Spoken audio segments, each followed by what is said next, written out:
èrè wá bá mi ká lọ sí ìlú àgbọ̀n wa ká ló wá bá wọn yáyọ̀ kájọ lọ́dúnnú fọyẹ́yẹ́ olókìkí tán ṣe ní àgbọ̀n wa dé ṣàlàyé ẹ̀jẹ̀ òun jẹ́. èrè wá bá mi ká lọ sí ìlú àgbọ̀n wa ká ló wá bá wọn yáyọ̀ kájọ lọ́dúnnú fọyẹ́yẹ́ olókìkí. Good day, viewers. This is ICTV and I'm Adeidun Adejoke. Presently, we are here to celebrate the Agbowa Ikosi celebration, and here with me is the Aro of Agbowa Ikosi, and at the same time, regent of Agbowa Ikosi. Your name, please, sir. My name is High Chief Engineer Shakiru Okunle Odufowora, the Aro of Agbowa Ikosi, currently regent Agbowa of Agbowa Ikosi. Sir, can you tell us how old actually is this celebration? I think it will be now.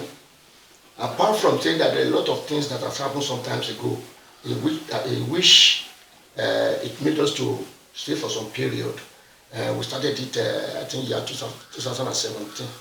So now, apart from the one that they have been doing before, if we should add that one to the one that we are doing now, it will be about almost 20 years anniversary. Okay, that's very nice, sir. Yeah. So can you tell us the significance and or how important this celebration has been bringing people together? When we are saying significant, it's importance of this Agbowa Ikosi. Exactly. The significance of the importance of doing this Agbowa Ikosi Day is to thank our God that we are alive, and that most of the things that needs to be epidemics doesn't happen in our own area here. We glorify our God for being with us. We glorify our God that we are doing things in the way that God needs it. So just in order to thank God for His mercy that is endured forever. Okay, bringing the people together, to celebrate. Yes. Apart from the teaching, we so much even invite those people that are from outside, all over Nigeria, even all those people that are, the diaspora, yes, they come over to us here to celebrate with us. So this celebration, do you feel it has in any way bring change or affected the area of development in this society? Even the mere doing it is bringing some of the developments which you don't even expect. Here you understand. So as per the one that we have already done for the past, we are able to achieve many goals, like bringing Okobaba from Epitimeta down to Agbowa Ikosi here. Then we have a settlement over there. And another thing is that we have a lot of things that has been developed in our community here. So we so much cherish that. That is the reason why we even doing it every year. So as the Aro of Agbowa Ikosi, yes. How did you manage the society? How were you coping? Well, I have to thank my God because it is not by my power, not by my might, but by the power of Almighty God. So I am not the one that is doing it. It's God that is helping me. You know that by the time that they choose Moses at that time in the Bible, you understand? God said that Moses, where you are, he said, here I am. He said he wants to send you a message. The message you are going to send me, okay, who's going to be my assistant? Only so far I have chosen you, I'm sorry. So that he has chosen you, he is going to give you a support, a lieutenant. That is Aaron. So since when I've been in this particular position as regent of Agbowa Ikosi, and at the same time even being the head of this Agbowa Ikosi day celebration, God is always beside me, and He always do things as I want. Even especially I have to thank the committee of Agbowa Ikosi Development Association. I so much cherish them. I so much thank them. I give them a lot of kudos for being support to make the Agbowa Ikosi a reality. Thank you very much for having us, sir. We are so grateful, sir. Yeah. Have a very wonderful celebration. Thank you very much. It shall be well with you as well. My God will never leave you, and God will continue to be in support of you people. He will guide and guide you in Jesus' name. So you guys, you've heard it all from the Aro, and keep watching and stay tuned to ICTV. Thank you very much. Thank you very much.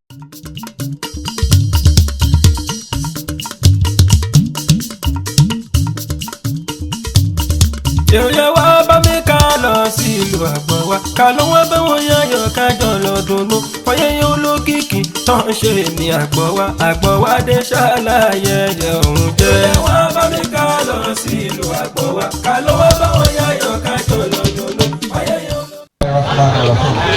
Ọlọ́run wa bẹ̀ ìjókòó wa bẹ̀ ní Ọlọ́run má ṣàjẹ́ ó sì òṣèré fún wa. Àmín Allah. Gbogbo akitiyan tí a ti ń gbà láti dá ètò yìí sílẹ̀ Ọlọ́run má jẹ́ kó já sásán. Àwọn èèyàn tó ti dé Ọlọ́run tábà máa parí náà lọ́jà parí láyé Ọlọ́run. Àwọn tí a dẹ̀ ń retí náà Ọlọ́run á bẹ̀ á ṣàjẹ́ adébí láyé àtàláfíà. Oore ńláńlá Ọlọ́run má ṣàṣe fún Ọlọ́run. Gbogbo àwọn tí a lè ti wá náà Ọlọ́run má ṣàyè tábà máa padà já parí láyé àtàláfíà. Bismillahir Rahmanir Rahim. Alhamdulillahi Rabbil Alamin. Ar-Rahmanir Rahim. Maliki yawmiddin. Iyyaka na'budu wa iyyaka nasta'in. Ihdinas siratal mustaqim. Siratal ladzina an'amta 'alaihim ghayril maghdubi 'alaihim waladdallin. Amin.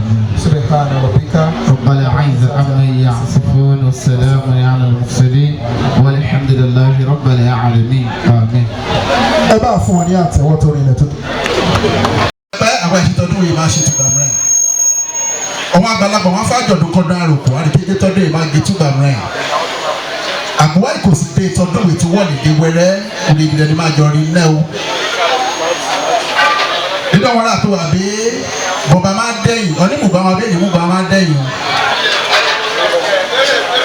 ọmọ àgbàlagbà wọn fọ jẹdẹjẹdẹ ní ìjẹkàn dúró àti jẹbi àtúmọ̀ jẹmu rẹ̀ a máa jẹ lúgbálúgbá ẹ̀ nà yé bó máa ti jẹrẹ ká máa kí àwọn tí wọ́n ṣe agbátẹrù ètò yìí torí ọkùnrin tó sun rárá fún ọkùnrin akọ́ṣẹ́ ló ń ṣe àwọn Àgbọ̀wá Development Association Committee akíwẹ́ dáadáa o ẹ̀kú iṣẹ́ àṣeyìdálákàn ń ṣepo látòrí ẹ̀gbọ́n wa tí wọ́n jẹ́ Alhaji Dẹ̀yìnsílù Abdulwasiu àwọn náà ni igbákejì alága tí kò sí LCDA kò sí ejoin àwọn náà tún ni alága Àgbọ̀wá Development Association ìkòsí ejoin bọ́dàbí mo kẹ́ o orúwò rẹ̀ àtúbọ̀ bò káká lẹ́yìn gbẹ́rẹ́ rẹ lórí ìdààmú kó fàtẹnu nylon báàgì wàṣí pẹpẹ o wọn Àgbọ̀wá mọ̀ wẹ́rẹ́ wọ́n lè bí ọ bó ṣe máa jẹ́rẹ̀ àgbà lọ́rùn lẹ́yìn eléyìí àwa lọ sí ọ̀dọ̀ bọ̀dá mi ẹ̀gbọ́n mi Alágbàlá Síkírù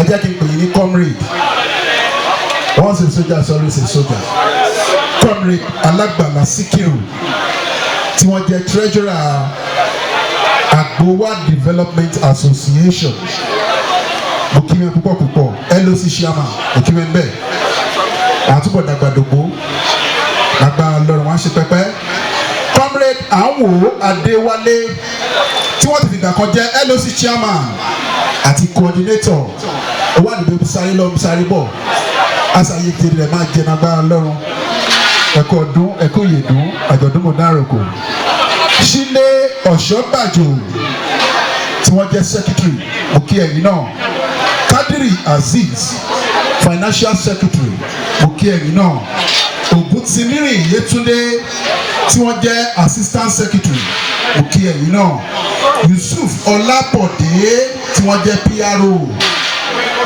òkè ẹ̀yìn náà Jimoh Rasheed tí wọ́n jẹ́ secretary LOC òkè ẹ̀yìn náà Odúyèbọ̀ Amsa tí wọ́n jẹ́ ex officio òkè ẹ̀yìn náà púpọ̀ púpọ̀ Odúyèbọ̀ Ahmed òkè yìí o Odúmẹ́rù Monsurat tí wọ́n jẹ́ ex officio Ògúntìmírìn Azeez nínú àwọn mẹ́mbà nìyẹn Gbénga mẹ́mbà Rasheed Tóyìn mẹ́mbà Ajayi Tóyìn woman leader Adeleke Alimat mẹ́mbà Òtíkùtù Tóyìn Erelu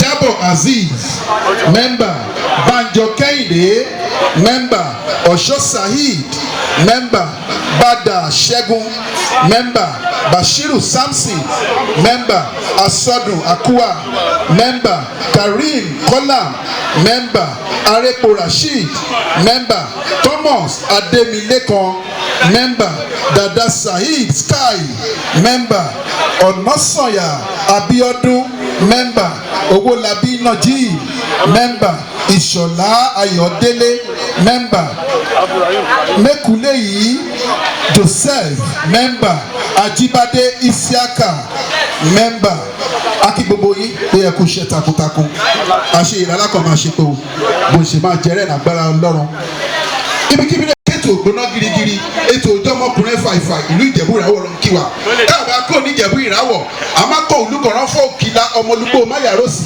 káàbà kúrò lókìlá àmàkò tàmápàkó káàbà kúrò ní tàmápàkó àmàdé ìmàbọ̀ àmìlọ́rí olùkọ̀rọ̀ fọ́ ọlẹ́hùn nílá ìfúgbà ọmọ obẹ̀rù ọbọmọ ìṣíwà pẹ̀tù káàbà kúrò níbẹ̀ à ń bọ̀ nínú kọ̀rọ̀ fọ́ ìlú Ìwàyà èrùmọ̀ ológun méje káàbà kúrò nílùú Ìwàyà àmà lọ sí ìlú Òwu Ìkìjà káàbà kúrò ní Òwu Ìkìjà àmà bọ̀ nílùú Ìjẹ̀bú Òde nìkéré àjàgbàlúra lọ́dọ̀ ọba Láyélúwà ọba Dr. Síkírù Káyọ̀dé Adétọ̀nà ọgbàgbà agbátẹ̀wọlẹ̀ Awùjalẹ̀ ti dá kílẹ̀ Ìjẹ̀bú Aláyélúwà ọmọlóògùn sákàkà anájà ọmọ ìtètè gbòòrò lópò nídìyà kó pẹ́ títí ó máa tẹ́kù ìkọjẹ ọba Ìjẹ̀bú Òde rán kíwà lẹ́rìn Ìjẹ̀bú Òde bámi ọkọ̀ wà níbẹ̀ ránfọ́ olísà òlú kọ́ba má kìlísà wọ́n fọ́ gẹ́rùlú orùlú ẹ̀gbin orùlàmù rẹ̀ èèwọ̀ nọ́rùn ikú bàbá yẹyẹ délé sí máa bọ́ ọmọ olùkẹ́ èsèdúlẹ̀ ẹ̀bá rẹ̀ ẹkùn pọ́ kọ́nìyàn má bírọ̀ odógo díwàlà olísà Ìjẹ̀bú Òde ọba Ògúnjà òràn kíwà ní Ìjẹ̀bú Òde ọ̀nà ayé pé náà ránfọ́ ọba alakọ́ ọba kan tó wà níbẹ̀ ránfọ́ ọba olówù kúrò tòun àwọn yẹn wà níbẹ̀ ọba kan tó wà níbẹ̀ ránfọ́ ọba Ìdòbìrí nílùú ayé pé kan ṣòwò náà wà káàbà kó nàyé pé àmàbọ̀ lè gbé egbe àjìgbà egbe alágídà kókó egbe agbèrè àwọn káàbà kó lè gbé àmàkọ̀ olùkọ̀rọ̀ fún àtìbà káàbà kó nàtìbà àmàbọ̀ nílùkọ̀rọ̀ fún olówó joyè méjì òtún retí ẹlẹ́ẹ̀kẹta lọ́dọ̀ ọba Dàgbúrèwé káàbà kó lọ́dọ̀ ọba Dàgbúrèwé àmìlọ́lá sọ̀sẹ̀ ọmọ àṣàbà másàgù ọmọ èṣù wíìgì wọ́n gbélé jago Èkó káàbà kúrò níbẹ̀ àmìrẹ́gẹ̀nẹ̀gẹ̀nẹ̀ ń bọ̀ wá sí Òkè Làmúrẹ̀ Empire Day City káàbà kó lókè Làmúrẹ̀ Ògbó wà níbẹ̀ Ìjagun wà níbẹ̀ ibùdó Ògbómọgóṣù wà níbẹ̀ ọmọ bá rè ń gbalẹ̀ ló bá ní olúwo lẹ́gbẹ̀rẹ̀ kúlùkù wà níbẹ̀ ránfọ́ alá lọ́dọ̀ Ọ̀kẹ́mú Ojúyàn káàbà kó lọ́dọ̀ Ọ̀kẹ́mú Ojúyàn àmì lọ ọ̀nà òmù káàbà kó lọ́dọ̀ alá a máa bọ̀ sí ìbílẹ̀ à ń kúrò ní ìbílẹ̀ a máa bọ̀ sókè ọdún mẹ́wàá gbirigbiri màá yí gòkè ẹnì pọ̀ jẹ́. Let us use this opportunity to appreciate my honorable chairman, Honorable Wandera Giano, for his unflinching support toward the success of this occasion. I cannot but mention member of House of Rep and leader, Honorable Wandera G, Honorable Ogukelu Oluwadosi Sylvester Stephen, Honorable Abdul member of Lagos State House of Assembly, Honorable Gokola Kenene, SY Speaker Lagos State House of Assembly, Ọ̀túnba Nurudeen Yusuf, Mr. and Mrs. Kaide Oduto, Prince Adewale Daudu, this I say a big thank you for your unflinching support. My profound appreciation also goes to our royal fathers present, traditional fathers, mother, market men and women, ever active artisans, our sponsors, donors, artists, both at home and abroad, corporate bodies and organizations, indigene and non-indigene, clubs and their representatives. I cannot but appreciate our ever honorable father, Aishim Engineer Shakiru Munde-Odufuwa, the regent of Agbowa Ikosi, Aishim Sabitu Butinore Odofin, and Aishim Kwasil Asodo Oluwo of Agbowa Ikosi for your untiring support and advice. My appreciation to my father and political mentor, Family Silu, my wife, children, and my club, United Forum of all clubs, Executive and Legislative Council, Ikosi the SCD for your support. Total. My special thanks also goes to our patron, Honorable Wanda Kogun Amina, the Executive Chairman of Ikosi the SCD, and Aishim Shegun Ogunwole, the Mayegun Oba of Agbowa Ikosi, Aishim Ajadi Odumosu, the Aro Fata Ikosi, Chief Mrs. Kikanomo and Mafuki Odumosu. This speech will not be completed without mentioning the departed souls who have contributed their own quota to the association. His Royal Majesty late Oba Adeboyega Ayodele Adefowora David, the Alaketu of Ketu Kingdom, late Shiulari Razak, ALM Balógun of Ẹ̀pẹ́nà, Chief Mrs. Rasheedat Mustapha Ìyálóde of Agbowa Ìpèsè, High Chief Adédáyọ̀ Sósànyà Balógun of Agbowa Ìpèsè, late Mojeed Taofeek Agbowógbọ̀mí Kékeré, and Mr. Pelumi Ibrahim Baduro. May their soul rest in peace. Kudos to all members of the academic committee, sport committee, beauty pageant committee, and other committees under the able leadership of Engineer Sikiru Alagbala, our 2021 local organizing chairman. I also appreciate the contribution of Eastern Association of Nigeria CAN, Agbowa Ìpèsè District, League of Imams and Alpha, Agbowa Ìpèsè, Hunters Association, and guest artists are made today to be a memorable one. Finally, I say a big thank you to Allah, the Alpha and Omega, for making this day a reality. My prayer for you all is that God in His infinite mercy shall continue to bless you all and manifest Himself in all your endeavors. None of us shall be found missing during this year 2021 that is going to an end by the special grace of Almighty God. Thanks and God bless you all. AGM.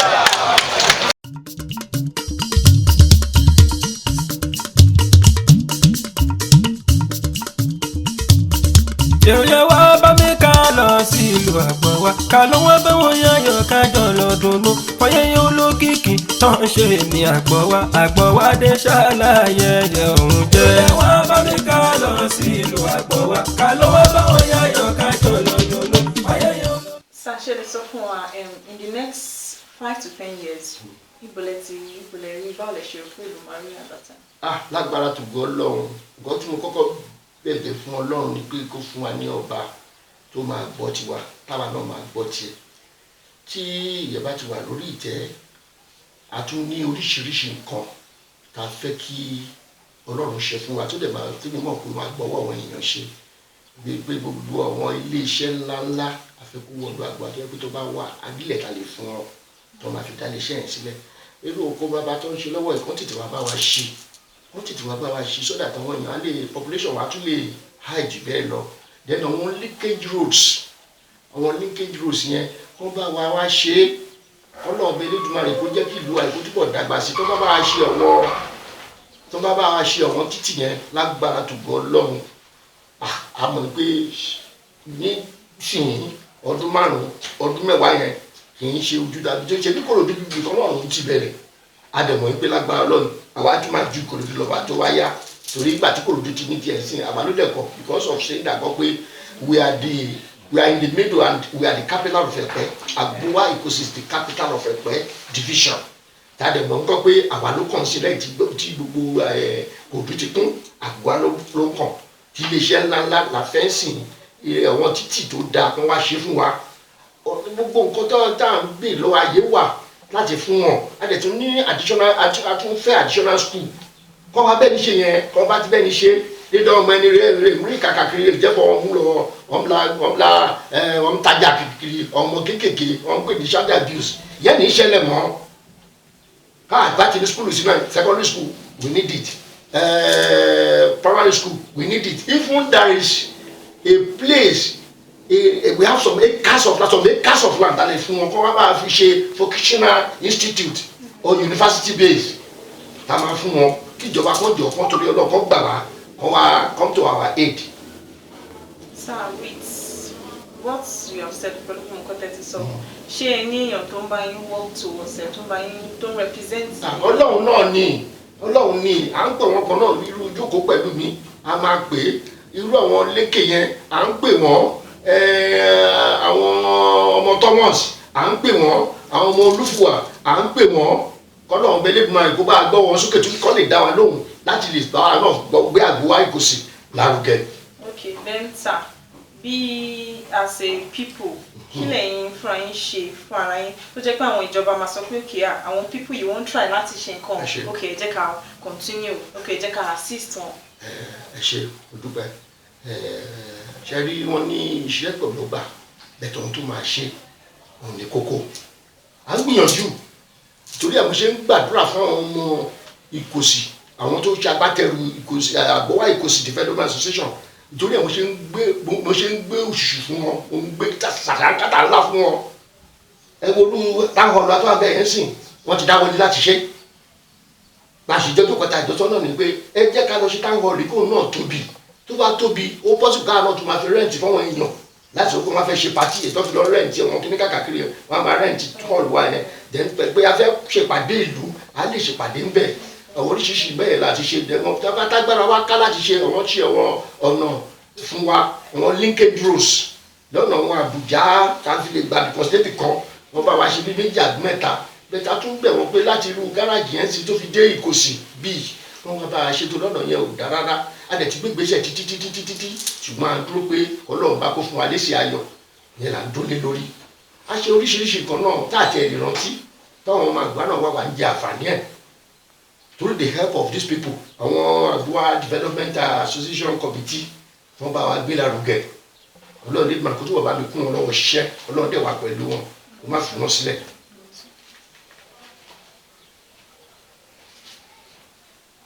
Thank you very much, sir. Ṣégun sir. Mo kí yín àti àwọn èèyàn Àgbọ̀wá. Àwa náà pàpà kí yín lọ́pọ̀lọpọ̀ nítorí pé láti fi ilé àtọ̀nà yín sílẹ̀ wá bá a ṣe agbátẹrù Àgbọ̀wá Day tá à ń ṣe yìí Ọlọ́run á wà pẹ̀lẹ́ yín náà Ọlọ́run ní fi yín sílẹ̀ àti jẹ àti mú yín yẹn ò ní dí ọ̀gá yín tó fi yín síbẹ̀ àlékún owó àlékún ọmọ àlékún àlàáfíà Ọlọ́run á pèsè fún òun náà lágbára tó gbọ́ Ọlọ́run tó bá máa fi dọdún tó ń bọ̀ mọ́tò lẹ́yìn máa gbé wá ní kọ̀ọ̀kan lágbára tó gbọ́ Ọlọ́run ẹ wá jèrè ọmọ yín ètò òtí ìbí a máa bí lágbára tó gbọ́ Ọlọ́run láṣẹ tọ́lọ́run ọba èmi náà gbàdúrà fún yín lẹ́nu adélébáre arìnàkórè àkùnà ibi fún yín lágbára tó gbọ́ Ọlọ́run ìlú Àgbọ̀wá náà a túbọ̀ máa tẹ̀síwájú ìlú Èkó a máa tẹ̀síwájú Nàìjíríà lápapọ̀ yẹn náà máa tẹ̀síwájú lágbára tó gbọ́ Ọlọ́run àníwẹ̀ nǹkan tì ní o ẹ ṣé mo dúpẹ́.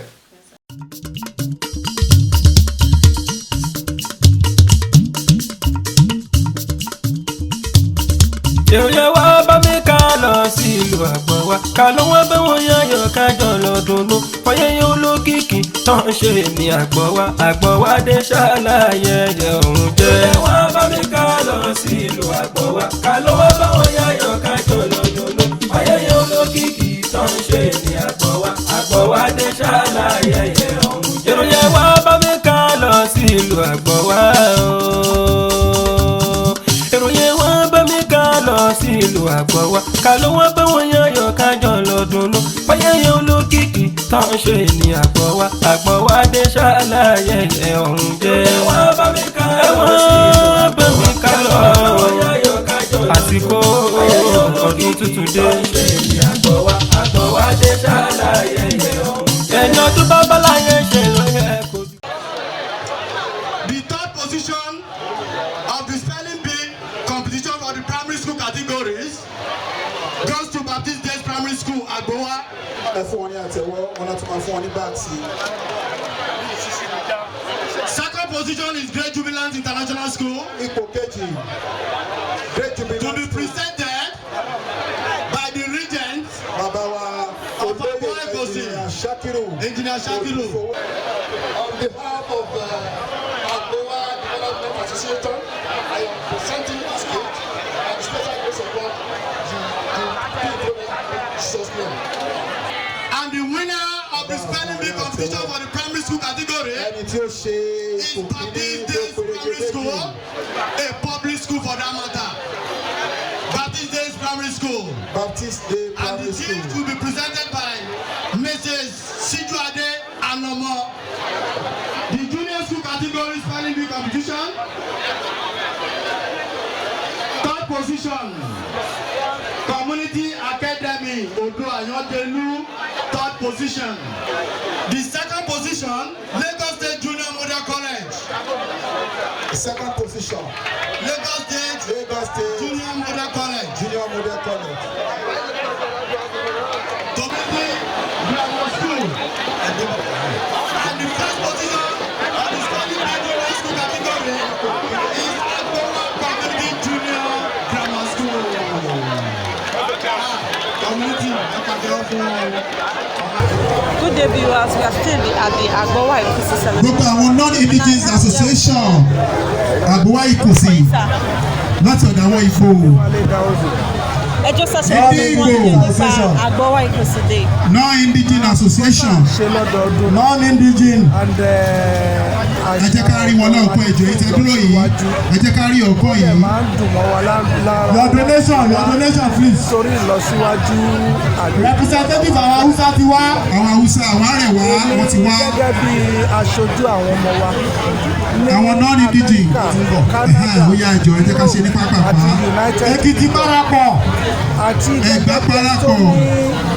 foundation tá à ń pè ní Adéwálé Dáúdù Foundation UK fún ìdàgbàsókè àti ìwájú mo wá láti wá represent gbogbo àwọn ọmọ látòkè lókè àti láti ṣayẹyẹ yìí àdúrà ní pé àṣeyí ṣàkóso ọdọọdún la máa jọ ṣe ẹsẹ̀ wa ò ní yẹ̀ kò dẹ̀ ní dín ìlú Agbowa Ikoside a máa rí ìlọsíwájú látàkì. àwọn non-Indigene náà wà báyìí. You can hear from Facebook.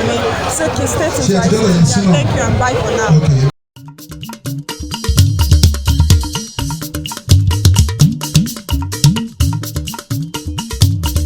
èrè wá bá mi ká lọ sí ìlú Agbowa ká ló wá bá wọn yáyọ kájọ lọ dùnnú fọyẹyẹ olókìkí tán ṣe ní Agbowa dé ṣàlàyé òun jẹ. èrè wá bá mi ká lọ sí ìlú Agbowa ká ló wá bá wọn yáyọ kájọ lọ dùnnú fọyẹyẹ olókìkí tán ṣe ní Agbowa dé ṣàlàyé òun jẹ. èrè wá bá mi ká lọ sí ìlú Agbowa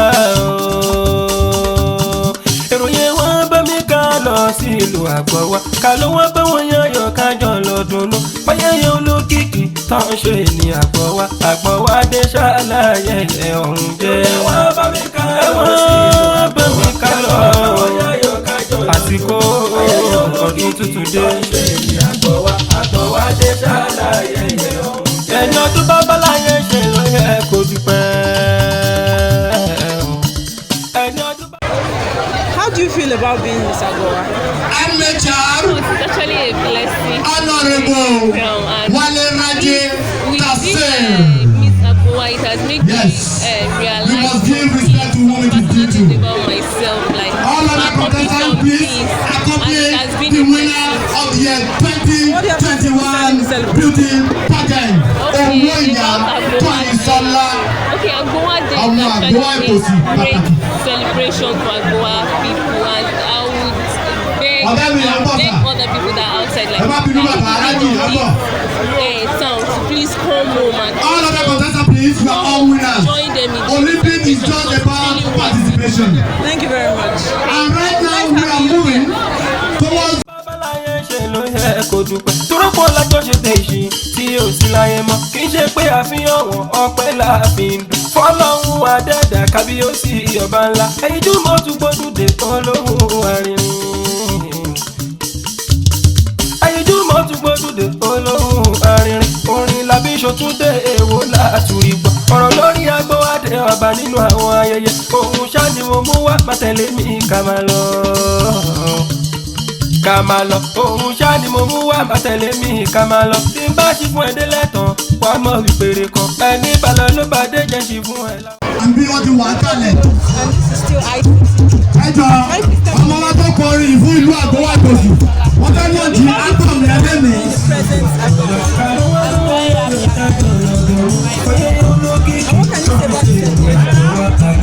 What can you say about the celebration? We are celebrating Agbowa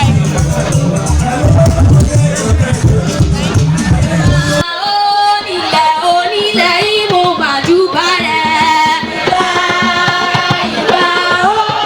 Akọ́dá ayé mo màjúbà rẹ̀.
day viewers, this is ICTV and I remain Adeju Adejoke. We are still here at Agbowa Ikosi celebration. We are celebrating with them.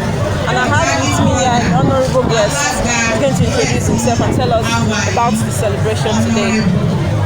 Orúkọ yín sà àti orúkọ mi ni High Chief Wasiu Ololade Asobi di Olúwo of Agbowa Ikosi. Nice to meet you, sir. Ẹ jọ̀ọ́ ṣé lè sọ fún wa nǹkan díẹ̀ nípa Agbowa Ikosi Day yìí. Agbowa Ikosi Day yìí jẹ́ ìta tí ń ṣe lọ́jọ́ tó ti pẹ́. COVID-19 ló jẹ́ ká stop ẹ̀ for a while. Now we thank God for starting again.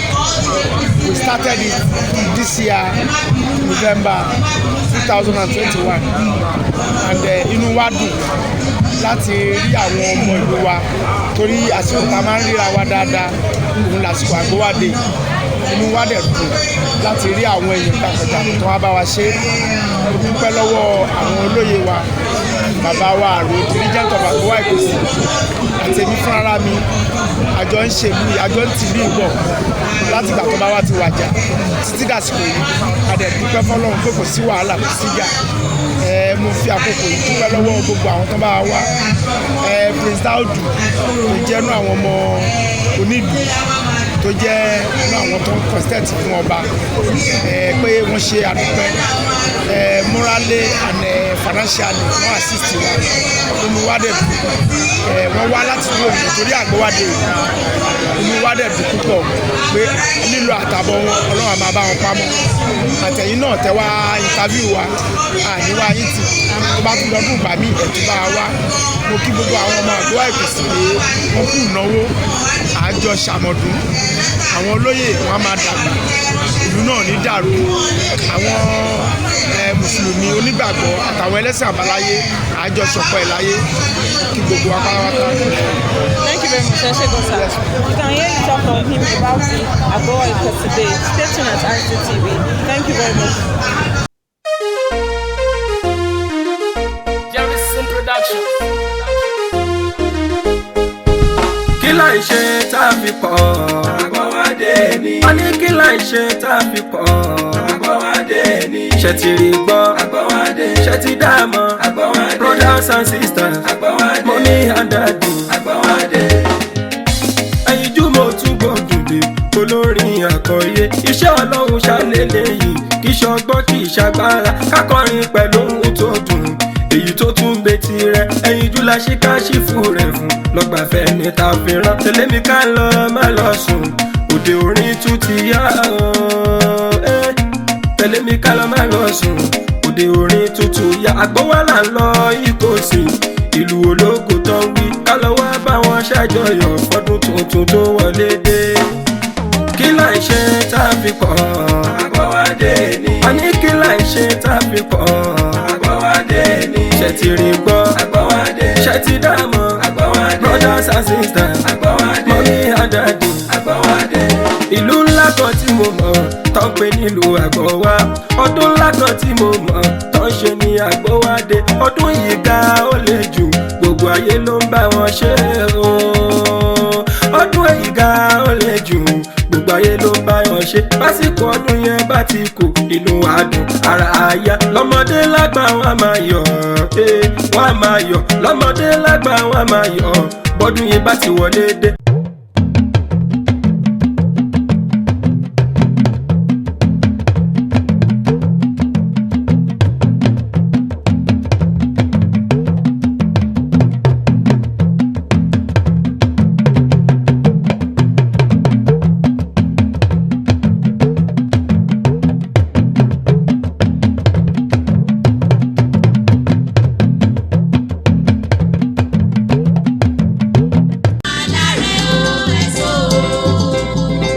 banta ògbòrògbàlódà ògbòrògbàlódà gbọ́nù jagun ọmọ ṣe ọmọ ra ọmọ oníyebu àgbà